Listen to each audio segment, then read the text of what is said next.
నమస్తే, welcome to our channel. నేను మీ సిరి. ఉండిలో అయితే RRR గారు పోటీ చేస్తున్నారు. ఆయన నామినేషన్ కూడా దాఖలు చేశారు. అయితే ఇప్పుడు అంటే ఫస్ట్ నుంచి తను వేరొక నియోజకవర్గం నుంచి పోటీ చేస్తారని చెప్పేసి అందరూ అనుకున్నారు. కానీ అనూహ్యంగా ఉండి నుంచి తను పోటీ చేయడం స్టార్ట్ అయింది. అయితే ఇప్పుడు అక్కడ తన అంటే పనితీరు ఎలా ఉండబోతుంది, ప్రచారం ఎలా ఉండబోతుంది అనేది మనకి తెలియజేయడానికి మనతో పాటు ఉన్నారు ప్రముఖ సీనియర్ జర్నలిస్ట్ జగదేవ్ గారు. నమస్కారం సార్. నమస్తే సార్. RRR గారు అంటే ఫస్ట్ నుంచి కూడా నర్సాపూర్ నుంచి వెళ్ళి పోటీ చేస్తారని చెప్పేసి అనుకున్నాం. అండ్ ఇంకొకటి ఏంటంటే వైసీపీ నుంచి వెళ్ళి బయటకు వచ్చిన తర్వాత బీజేపీ నుంచి వెళ్ళి పోటీ చేస్తారు అని చెప్పేసి బాగా వినపడింది. కానీ అక్కడ బీజేపీ నుంచి అయితే తను పోటీ చేయకుండా టీడీపీ నుంచి వెళ్ళి పోటీ చేయడం, ఇంకొకటి ఏంటంటే స్థానచలనం కూడా జరిగింది. ఈసారి ఉండి నుంచి పోటీ చేస్తున్నారు. సో ఇక్కడ మరి తన ప్రచారం ఎలా ఉండబోతుంది, ఇలాంటి పరిణామాలు తను ఎదుర్కోబోతున్నారు.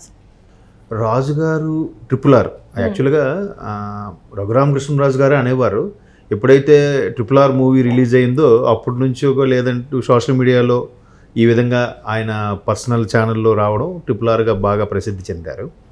అయితే ఆయన మొదటి నుంచి కూడా రాజుగారు ఎక్కడున్న రాజుగారే అనే స్థాయిలోనే ఆయన ప్రచారం కానీ ఆయన ఎన్నికల విషయంలో దూకుడు స్వభావం అలాగే ఉండేది. అయితే ఇక్కడ మనము అబ్జర్వ్ చేయాల్సింది ఏంటంటే ఉండి అంటే భీమవరం పక్కన ఉండిలో ఎట్టకేలకు ఇచ్చారు. మీరు అన్నట్టుగా ముందు బీజేపీ తరపున నర్సాపూర్ టికెట్ అయితే కన్ఫర్ము. బట్ అది ఉమ్మడి కూటమిలో భాగంగా ఏ పార్టీకి చెందితే ఆ పార్టీలు తీర్థం పుచ్చుకొని పోటీ చేస్తారు, మ్యాక్సిమం బీజేపీలోనే అని రకరకాల వార్తలు వచ్చాయి. సో ఆయనను నర్సాపురం లోక్సభ నియోజకవర్గంలో ఉండే అన్ని అసెంబ్లీ నియోజకవర్గాలు కూడా గెలిపించుకునే బాధ్యత అయింది. ఇంకా ఖచ్చితంగా ఆయన కొడతాడు అని అనుకున్నారు. అనూహ్యంగా ఆయనకి అక్కడ టికెట్ రాకపోవడము, తర్వాత చాలా రకాల ఇష్యూలు జరగడము, ఎట్టకేలకు మరలా బాబు గారు చక్రం తిప్పారో ఏం చేశారో తెలియదు, ఉండి నుంచి పోటీ చేస్తారు, ఉండి నుంచి కన్ఫర్మ్ చేశారు. అయితే ఉండిలో ఆల్రెడీ సిట్టింగ్ ఆయన కూడా రాంబాబు అంటారు, ఏదో రాజు గారు, ఆయన రామరాజు గారు ఏదో సంథింగ్, ఆయన ఆల్రెడీ సిట్టింగ్ ఎమ్మెల్యే. ఆయనకి ఇస్తారా, ఆయనకి ఇవ్వకుండా ఏంటి పరిస్థితి? అలా కాకుండా ఇంకో అభ్యర్థి ఉన్నారు, ఆయన పేరు ప్రకటించారు, మీరు అన్నట్టు శివరామరాజు ఏదో సంథింగ్. మొత్తానికి ఒకే సామాజిక వర్గం చెందిన నాయకులు వీళ్ళంతా. సో ఇట్లాంటి నేపథ్యంలో ఆయనకి ఇస్తారు, లేదు ఆయనకి కాకుండా ఆయనకి వేరే దగ్గరికి ఇవ్వబోతున్నారు. ముందు సిట్టింగ్ ఉన్న అతనికి ఇప్పుడు ఈ రాజు గారికి ఇస్తారు. ఈ రాజు గారికి ఇస్తే పరిస్థితి ఏంటి? మళ్ళీ రఘురామకృష్ణరాజు గారికి ఇస్తే ప్రజెంట్ ఉన్న ఇంకో రాజు గారికి ఇస్తారనుకున్నారు కదా, శివరామరాజు గారు సంథింగ్, ఆయనకి ఇస్తారనుకున్న టైంలో మళ్ళీ ఆయన రెబల్గా మారితే ఏంటి పరిస్థితి? ఇలా రకరకాల తర్జన మీద మొత్తానికి బాబు గారు ఏదో సెట్ చేసి ఫైనల్గా ఉండి నుంచి RRR గారు పోటీ చేస్తున్నారని అనౌన్స్ చేశారు. అయితే మొత్తానికి రఘురామకృష్ణరాజు గారికి అనౌన్స్ చేసి పర్వాలేదు అనిపించుకున్న నేపథ్యంలో ఒకవైపు వైసీపీ వాళ్ళు ఆయనకి ఎక్కడ టికెట్ లేదు, అటు పోయింది ఇటు పోయింది, ఈయనకి మంచిగా జరిగిందని చెప్పి సంబరాలు కూడా జరుపుకున్నారు. అంటే ఒక టైంలో ఇండిపెండెంట్ కూడా పోటీ చేస్తా అని చెప్పేసి తను జరిగిన ఇండిపెండెంట్గా పోటీ చేసినా కూడా తనకు గెలిచే అవకాశాలు ఎక్కువ ఉన్నాయని కూడా చెప్పడం ఉన్నారు. అంటే ఆ చుట్టుపక్కల ప్రాంతాల్లో కొన్ని రకాల పరిస్థితుల్లో ఇప్పుడు సమ్మర్లో వాటర్ సప్లై కానీ రకరకాలుగా సేవలు చేసిన ఇది విధానం కొన్ని ఉన్నాయి, ప్రజలకు చేరువుగా ఉండడం, అక్కడ పార్టీతో సంబంధం లేకుండా ఒక వ్యక్తిగా ఆయన దూసుకెళ్లే సందర్భాలు చాలా ఉన్నాయి కాబట్టి ఎలాగైనా గెలుస్తారు. బట్ ఇటువంటి వ్యక్తిని వదులుకోకూడదనే ఉద్దేశంతోనూ మరీ ఇతర కారణాల వల్ల బాబు గారు మొత్తానికి ఉండి నుంచి పోటీ చేసేలా ఉన్నారు. బట్ ఆల్రెడీ అక్కడ ప్రకటించిన వ్యక్తి మీరు అన్నట్టు రాజు గారు, ఆయన కూడా వర్మ గారు అదే సామాజిక వర్గం చెందిన వ్యక్తే కాబట్టి ఇప్పుడు ఆయన వల్ల రెబల్ అయితే ఏంటి పరిస్థితి? సో ఇతను మళ్ళీ టికెట్ ప్రకటించారా కానీ ఆ రెబల్స్ని బుజ్జగించుకోవడం, మరోవైపు జనసేన వాళ్ళను కూడా జనసేన వాళ్ళతో ఎలాగో మొదటి నుంచి ఒక సయోధ్య ఉంది కాబట్టి వాళ్ళతో కూడా చక్కగా ఇది అవ్వడం, వైసీపీలో ఉన్నప్పటికి కూడా వైసీపీ నుంచి దాని వ్యతిరేకంగా మాట్లాడడం, పోరాటం చేయడం కాబట్టి టీడీపీ వాళ్ళకు కూడా తెలుసో తెలియకో దగ్గర అవడం, ఇవన్నీ పరిణామాల మీద మెల్లమెల్లగా వాళ్ళకు ఒక గ్రిప్లో తీసుకొచ్చి లేదు మీకు లేదంటే కార్పొరేషన్ ఇస్తాము, ఎమ్మెల్సీ ఇస్తాము, వేరే ఇంకా నామినేటెడ్ పోస్టులో ఏవో ఒకటి చెప్పి మొత్తానికి అందరికి కూడా సపోర్ట్గా చేస్తూ క్యాన్వాసింగ్ స్టార్ట్ చేశారు. ఇప్పుడు దూకుడు పెంచేశారు. ఇంకా అందరికి కూడా భరోసా, అంటే ప్రభుత్వపరమైన భరోసా ఒకటి, పార్టీపరమైన భరోసా ఒకటి, ఆయన వ్యక్తిగత భరోసాలు కూడా కొన్ని ఇస్తూ చేస్తూ, ఎందుకంటే జనరల్గా మంచి ఎంటర్ప్రీనర్ కాబట్టి, మంచి బిజినెస్ మ్యాన్ కాబట్టి ఆ పరమైన బుజ్జగింపులు కూడా చేస్తూ అందరినీ మొత్తానికి ఒక తాటి మీద తీసుకొచ్చేసారు అన్నట్టుగా ఇప్పుడు చెప్తున్నారు.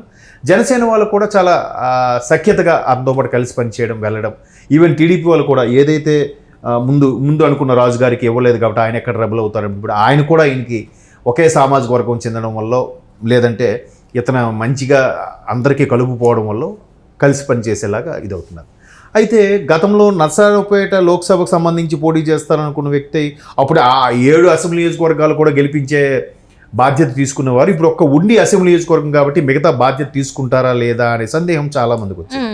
బట్ ఆయన ఏదైతే లోక్సభ నియోజకవర్గంకి నర్సాపురం పోటీ చేయకపోయినా అది ఎలాగైనా మరలా అక్కడ కూడా మన జెండా ఎగరాలి, మన కూటమి జెండా ఎగరాలనే ఉద్దేశంతో అక్కడ కూడా సపోర్ట్ చేస్తూ తాడేపల్లిగూడెం, నర్సాపురం లోక్సభ ఇవన్నీ కూడా మరలా ఆయన మ్యాక్సిమం తెర వెనుక కథను నడిపిస్తూ అందరినీ కలుపుకుపోతూ అక్కడ ఉండే కార్యకర్తలతో కూడా ముచ్చటిస్తూ దానికి అవసరమైన ప్రణాళికలను వేస్తూ వాళ్ళకి ఏదైనా అవసరమైతే వీళ్ళని హెల్ప్ చేస్తూ ఈ విధంగా కూడా చేస్తున్నారు. అంటే అటువంటి వ్యక్తి పార్టీలో ఉండడం అనేది చాలా ఇంపార్టెన్స్ అని బాబు గారు మొత్తాన్ని గుర్తించారు.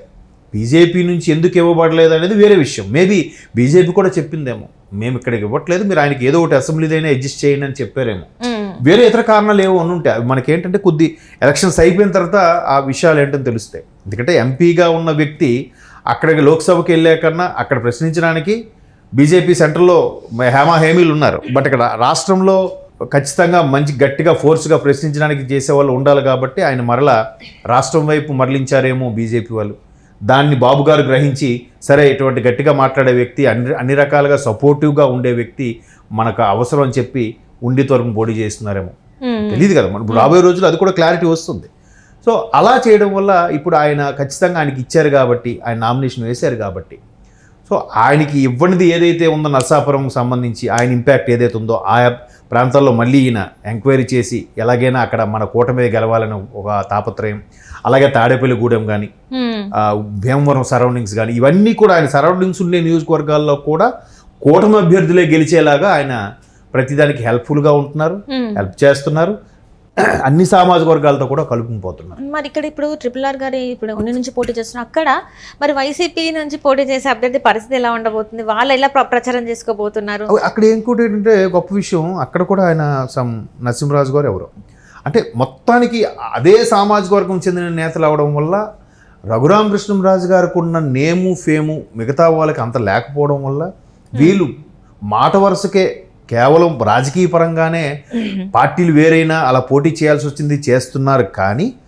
లోపాయకారంగా అదే సామాజిక వర్గానికి ఫేవర్గా ఉండే రఘురామకృష్ణరాజు గారికే సపోర్ట్ చేసే అవకాశాలు ఉన్నాయని కూడా చాలామంది చెప్తున్నారు. అంటే స్థానిక ప్రజలు వీళ్ళు బయటికే రాజకీయాలు కానీ వైసీపీ నుంచి అయినా టీడీపీ నుంచి ఎవరున్నా లేకపోతే జనసేన వాళ్ళు అయినా సరే రాజుగారు ఖచ్చితంగా సపోర్ట్ చేస్తారు RRR గారికి. RRR గారికి అంత ఇమేజ్ ఉంది, ఆయన పార్టీలకు అతీతంగా అందరితోనూ ఆ స్నేహము అది ఉంటుంది కాబట్టి అతనికే బయటికి మాత్రం వైసీపీ తరఫున పోటీ చేసిన లోపాయకారంగా ఆయనకి సపోర్ట్ చేసే అవకాశమే ఎక్కువ ఉంది. సో ఆయన గెలుపు ఖాయము, ఖచ్చితంగా బంపర్ మెజార్టీతో గెలుస్తాడు. ఎందుకంటే ఇప్పుడు ఆయన అనే వార్తలు వినిపిస్తున్నాయి. ఇంకోటి ఏంటంటే ఆయన ప్రెస్టేజ్ అంశం, ఏది నర్సాపూర్ కన్ఫర్మ్ అనుకున్నది ఇవ్వలేదు కాబట్టి ఈయన ఎక్కడ వదిలినా ఈ బాణం ఎక్కడైనా దూసుకుపోతుంది, ఈయన ఎక్కడ నిలబడినా బంపర్ మెజార్టీతో గెలుస్తాడు అనే కసి అయితే ఉంది కదా. సో ఇప్పుడు కాన్సన్ట్రేషన్ ఏంటంటే ఆయన గెలుస్తాడు కంపల్సరీ, కాకపోతే ఎంత ఎక్కువ మెజార్టీతో గెలిస్తే అంత నేమ్ కదా. అరే ఈయన అక్కడ లోక్సభ నుంచి ఇక్కడికి మార్చినా ఎక్కడ తగ్గలేదురా, ఈయన ఇక్కడతో పాటు దాని చుట్టుపక్కల కూడా గెలిపించుకున్నాడు అనే పేరు ఆయనకు ఉండిపోతుంది కదా. అదే ఆయనకి కావాలి. ఆయన అక్కడ గెలిచిన తర్వాత మంత్రి పదవి కూడా సంబంధం లేదు ఆయనకి, గెలవాలి, చుట్టుపక్కల రాజుగారి వల్లే మిగతా కూడా గెలిచారు అనే పేరు కావాలి ఆయనకి. ఆ తపనతో పనిచేస్తున్నారు కాబట్టి ఖచ్చితంగా వైసీపీలో డేంజర్ బెల్స్ మోగుతాయి. Right sir, right. Thank you so much sir.